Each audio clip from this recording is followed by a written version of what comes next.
Hi everyone, स्वागत आहे तुम्हा सर्वांचं परत एकदा आपल्या यूट्यूब चॅनलमध्ये। तर पहा, गव्हर्नमेंट ऑफ महाराष्ट्रानं 5/10/2024 ला एक नवीन नोटीस जारी केली आहे। नोटीस नंबर 16 तुम्हाला बघायला भेटते। नीट यूजी 2024चा हा नोटीस आहे, जी काय आपली ग्रुप बी ची काउन्सिलिंग चालू होती ना BAMS BHMS कोर्ससाठी, तर त्याचा राऊंड 2 चा जो आहे तो रिझल्ट अनाउन्स झालेला होता। पण आता गव्हर्नमेंटने काय केलं आहे, जो आपला BAMS चा कोर्स आहे ना, तर त्याचा जो काय कॅप राऊंड 2 होता त्याचबरोबर कॅप राऊंड 3 होता ना, त्याच्या डेटमध्ये थोडंसं एक्सटेंड केलं आहे, डेट थोडी चेंज केलेली आहे। तर त्या रिगार्डिंग तुम्हाला ही नोटीस दिसून येते आणि ह्या नोटीसमधून हेच क्लिअर होतं की तुमचा जो कॅप राऊंड 2 झाला ना BAMS साठी, BHMS साठी आणि BMS कोर्ससाठी समजा, तर त्याचा रिझल्ट जो आहे तो परत एकदा येत आहे। आणि त्याचबरोबर जो काय नवीन रिझल्ट येणार आहे त्या रिझल्टनुसार जे आहे ते तुम्हाला कॉलेज अलॉटमेंट करणं आहे, ही पण गोष्ट तुम्ही लक्षात घेऊ शकता। यांनी या ठिकाणी मेन्शन केलं की काही टेक्निकल एरर जे आहेत ना, तर selection list of BAMS BHMS BMS course cap round 2 मध्ये तुम्हाला दिसत होते आणि त्यामुळे जे आहे त्यांनी ती लिस्ट जी आहे ती कॅन्सल केलेली आहे आणि तुम्हाला जो काही नवीन रिझल्ट आहे तो नवीन डेटनुसार जो आहे तो अनाउन्स केला जाणार आहे। जर आपण बघितलं तर रिवाइज जो काय शेड्यूल आहे ना BAMS BHMS BMS कोर्सचा कॅप राऊंड 2 साठी, तर जवळपास आपल्याला रिझल्ट जो आहे तो आपला 6/10/2024 ला अलॉटमेंट लिस्ट येणार आहे।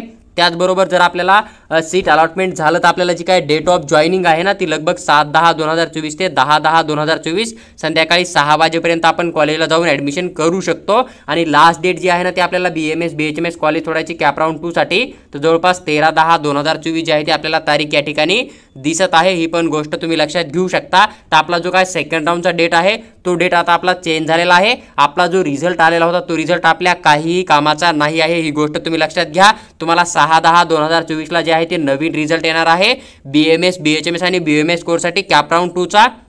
आणि जो काय लास्ट डेट ऑफ जॉईनिंग आहे ना तुमचा कॅप राऊंड 2 चा, तो 7/10/2024 ते 10/10/2024 तुम्हाला संध्याकाळी 6 वाजेपर्यंत दिसत आहे। आणि कॅप राऊंड 2 ची सीट सोडायची तारीख 13/10/2024 तुम्हाला दिसून येत आहे। जर तुम्ही ती सीट सोडत नाही 13 तारखेपर्यंत, तर त्याच्यानंतर तुम्हाला कॅप राऊंड 3 चे पूर्ण जे आहे ते नियम या ठिकाणी लागू होतील। आणि जो काय आपला कॅप राऊंड 3 चा जो शेड्यूल आहे ना, तो पण या ठिकाणी यांनी चेंज केलेला आहे ग्रुप बी साठी, BAMS BHMS आणि BMS कोर्ससाठी। तर त्या ठिकाणी जे काय तुम्हाला ऑनलाईन रजिस्ट्रेशन करणं आहे कॅप राऊंड 3 साठी अप्लाय करायला समजा, तर 15/10/2024 ते 17/10/2024 संध्याकाळी 11:59 PM पर्यंत तुम्ही ॲप्लिकेशन फॉर्म फिल करू शकतात। तुम्हाला BAMS BHMS BMS कोर्ससाठी, त्याचबरोबर ग्रुप सी साठी BPTS BOTS BSLP आणि BPO कोर्ससाठी तुम्हाला सेम लिस्ट फॉलो करणं आहे। म्हणजे तुम्हाला हा जो आहे तो रजिस्ट्रेशन डेट फॉलो करणं आहे, ही पण गोष्ट तुम्ही लक्षात घेऊ शकता। तुम्ही जर अगोदर रजिस्ट्रेशन फॉर्म फिल केला असेल तर तुम्हाला कुठल्याही प्रकारे नवीन रजिस्ट्रेशन फॉर्म फिल करायची गरज नाही। आणि तुम्ही जर इतर रजिस्ट्रेशन फॉर्म फिल करताय तर तुम्हाला MBBS BDS साठी कुठल्याही प्रकारे एलिजिबल केलं जाणार नाहीये। तुम्हाला जर समजा ग्रुप ए ला अप्लाय करणं असेल तर तुम्हाला MBBS BDS चा जो रजिस्ट्रेशन फॉर्मचा डेट आहे ना, तर त्यामध्ये जाऊन तुमचा ॲप्लिकेशन फॉर्म फिल करणं आहे, ही गोष्ट लक्षात घेऊ शकता। नंतर तुम्हाला पेमेंट ऑफ रजिस्ट्रेशन फॉर्मची फीस पे करणं आहे, तर ती जवळपास 15/10 ते 17/10 संध्याकाळी 11:59 PM पर्यंत तुम्ही करू शकता। ज्यावेळेस तुम्ही पेमेंट करणार आहे त्यावेळेस तुमचा 100% फॉर्म जो आहे तो एकाने कंप्लीट होणार आहे। नंतर तुम्हाला एक publication of general merit list जी आहे ती दिली जाणार आहे। तर 18/10/2024 ला तुम्हाला एक जनरल मेरिट लिस्ट येणार आहे। नंतर 18/10/2024 ला तुम्हाला कॅप राऊंड 3 चा एक common provisional state merit list पण दिसणार आहे। ग्रुप बी चा आणि ग्रुप सी चा जो आहे तो तुम्हाला वेगळा लिस्ट जो आहे तो 18/10/2024 ला CET सेल अपडेट करणार आहे। BMS साठी वेगळा राहीन, BHMS साठी वेगळा राहीन, म्हणजे BMS BHMS चा कंबाईन राहीन, ग्रुप बी चा वेगळा राहीन आणि ग्रुप सी चा वेगळा राहीन। ही पण गोष्ट तुम्ही लक्षात घेऊ शकता। पहा, ग्रुप बी मध्ये तुम्हाला SML लिस्ट मध्ये सर्व विद्यार्थ्यांचे नावं दिसतील, त्याच्यामध्ये की जे विद्यार्थी आहेत ते ग्रुप सी ला पण एलिजिबल राहतील। पण ग्रुप सी च्या लिस्ट मध्ये ज्या विद्यार्थ्याचं नाव दिसतं ना, तर तो विद्यार्थी फक्त ग्रुप सी साठीच एलिजिबल राहतो। म्हणजे तो विद्यार्थी जर समजा ग्रुप बी च्या SML लिस्ट मध्ये नाव नसेल तर मग तो ग्रुप बी ला काउन्सिलिंग नाही करू शकत। ही पण गोष्ट तुम्ही लक्षात घेऊ शकता। नंतर तुम्हाला पब्लिकेशन ऑफ सीट मॅट्रिक्स येणार आहे, जो की 18/10/2024 ला फक्त ग्रुप बी चा येणार आहे। BAMS BHMS आणि BMS कोर्सचा ग्रुप सी चा जो आहे तो टाइम टेबल वेगळा आहे, त्याच्यावर पण मी एक डिटेल व्हिडिओ टाकलेला आहे। आणि त्या टाइम टेबल मध्ये जर समजा काही बदल झाला, कारण ग्रुप बी चा काउन्सिलिंग बदल झाला म्हणजे ग्रुप सी चा पण 100% काउन्सिलिंग मध्ये काही ना काहीतरी चेंज तुम्हाला दिसून येतो। तर तो पण ज्यावेळेस अपडेट होईल त्यावेळेस तो पण डिटेल इन्फॉर्मेशन मी तुमच्याबरोबर शेअर करण्याचा नक्की प्रयत्न करेन। आणि ऑनलाईन प्रिपरेशनचा जर आपण विचार केला राऊंड 3 साठी समजा ग्रुप बी चा, तर तुम्हाला जवळपास 19/10/2024 ते 21/10/2024 या तारखेमध्ये तुम्हाला जो आहे तो ऑनलाईन चॉईस फिलिंग करणं आहे BMS BHMS चा। ही गोष्ट तुम्ही लक्षात घेऊ शकता। आणि कॅप राऊंड 2 किंवा कॅप राऊंड 1 चा चॉईस फिलिंग तुमचा 0 मानला जाणार आहे। कॅप राऊंड 3 साठी तुम्हाला ग्रुप बी चा परत एक वेळ चॉईस फिलिंग करणं कंपल्सरी आहे। 19/10/2024 ते 21/10/2024 संध्याकाळी 11:59 PM ही तुमची लास्ट डेट आहे, नवीन डेट आहे। त्यामुळे तुम्हाला नवीन डेटला फॉलो करणं आहे, ही पण गोष्ट लक्षात ठेवणं तुमच्यासाठी खूप गरजेचं आहे।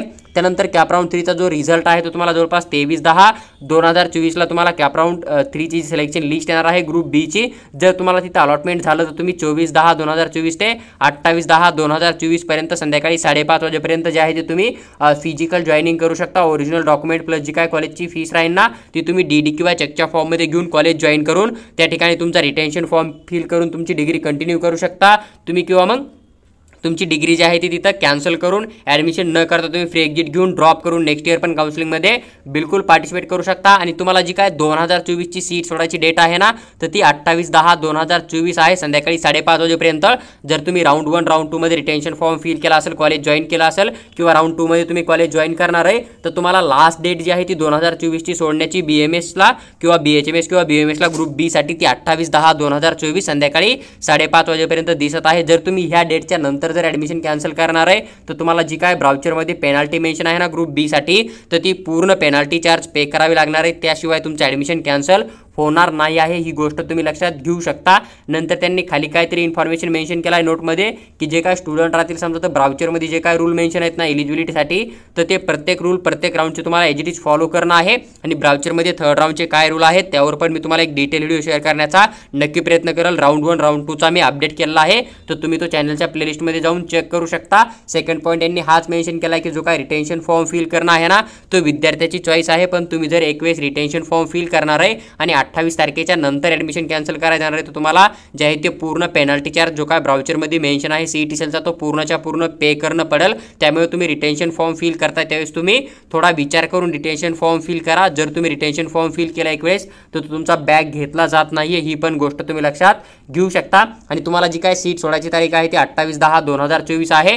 त्यानंतर जर तुम्ही सीट सोडणार आहे तर तुम्हाला जी काय पेनल्टी मेन्शन आहे आणि ब्राउचरमध्ये इन्फॉर्मेशन ब्राउचरमध्ये तर ती पूर्ण पेनल्टी पे करणं पडेल। पण 28/10/2024च्या अगोदर जर तुम्ही ॲडमिशन कॅन्सल करताय 2024चं ग्रुप बीचं तर तुम्हाला कुठल्याही प्रकारे पेनल्टी चार्ज पे करायची काहीही गरज नाही आहे।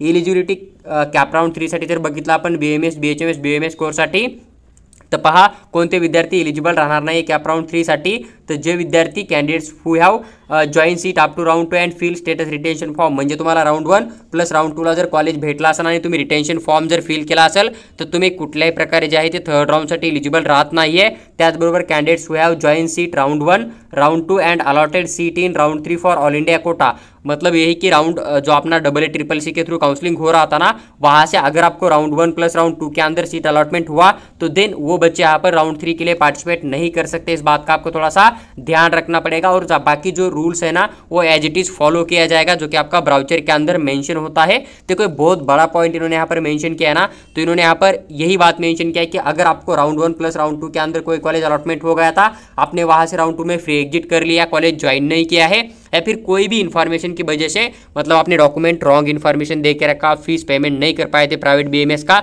और आपने राउंड 2 तक कॉलेज ज्वाइन नहीं किया है, फ्री एग्जिट किया है ना, तो उस केस में आपको क्या हो जाएगा, उस केस में आपके साथ काउंसलिंग के अंदर से आपको हटा दिया जाएगा। अगर राउंड 1 राउंड 2 में आपको कॉलेज मिला था, आपने ज्वाइन नहीं किया है, चाहे वो डॉक्यूमेंट वेरिफिकेशन की वजह से हो, चाहे वो फीस प्रॉब्लम हो, चाहे आपने जानबूझकर ज्वाइन नहीं किया ना, तो उस केस में आपको क्या करना पड़ेगा, आपको राउंड 3 में पार्टिसिपेट करने के लिए फिर से एक बार जो है रजिस्ट्रेशन फॉर्म फिल करना पड़ेगा। अगर आप राउंड 1 राउंड 2 में फ्री एग्जिट लेते हो, कॉलेज ज्वाइन नहीं करते हो, तो देन उस कंडीशन के अंदर आपको राउंड 3 में पार्टिसिपेट करने के लिए एलिजिबल नहीं रखा जाएगा। लेकिन अगर आप फिर भी राउंड 3 में जाना चाहते हो तो देन आप यहाँ पर फिर से जो पेमेंट फीस होता है ना रजिस्ट्रेशन फॉर्म का वो पे करके आप यहाँ पर थर्ड राउंड के अंदर 100% पार्टिसिपेट कर सकते हो। इस बात का आपको थोड़ा सा ध्यान रखना है।